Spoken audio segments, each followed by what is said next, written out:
वाराणसी के मंडलायुक्त सभागार में भारतीय शिक्षा बोर्ड द्वारा परिचय सभा का आयोजन किया गया, जिसमें वाराणसी के स्कूलों के प्रधानाचार्य, उनके प्रतिनिधि और जिले के अधिकारी भी शामिल हुए।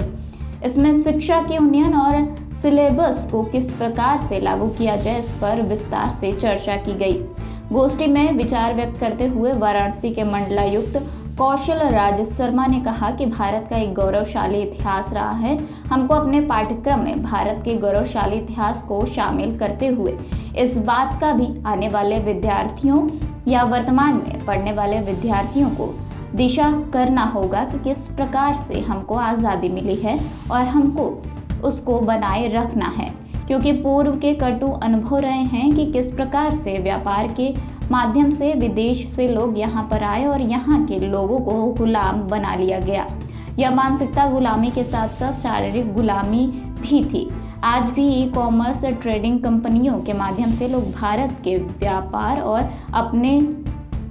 व्यापार को अपने चंगुल में रखना चाहते हैं, जबकि हमारा खुद का यहाँ का व्यापार और इतिहास गौरवशाली रहा है।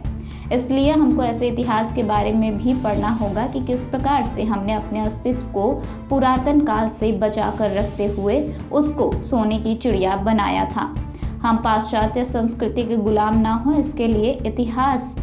से सबक लेते हुए वर्तमान को संवारने का कार्य करना है। गोष्ठी में काफ़ी संख्या में उपस्थित लोगों ने भी अपने विचार व्यक्त किया। गोष्ठी के माध्यम से निकले विचारों को शिक्षा बोर्ड रिपोर्ट के माध्यम से सरकार के समक्ष पेश करेगा। भारतीय शिक्षा बोर्ड का जो भारत सरकार ने गठन किया है, उसी के जितने भी कार्य हो चुके हैं और भविष्य में कैसे कार्य किए जाएंगे, उसी के बारे में आज ये विचार गोष्ठी भारत शिक्षा बोर्ड के द्वारा यहाँ वाराणसी में रखी गई है। और यहाँ जितने स्कूल्स हैं, उनके मैनेजर्स, प्रिंसिपल्स या शिक्षाविद जितने भी हैं पूरे वाराणसी से जुड़े हुए, उनको यहाँ आमंत्रित किया गया है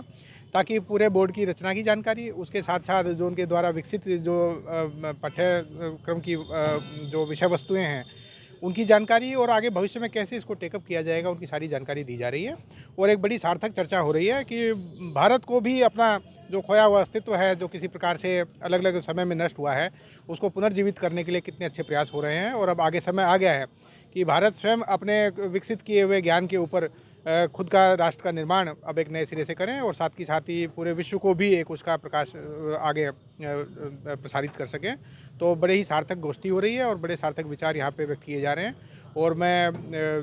प्रयास करूँगा कि वाराणसी में इस गोष्ठी के साथ आगे भी इनकी अच्छी गोष्ठियाँ हों, ताकि ये जो इतनी अच्छी चीज़ें भारत सरकार के द्वारा की जा रही हैं, इसकी जानकारी ज़्यादा से ज़्यादा लोगों तक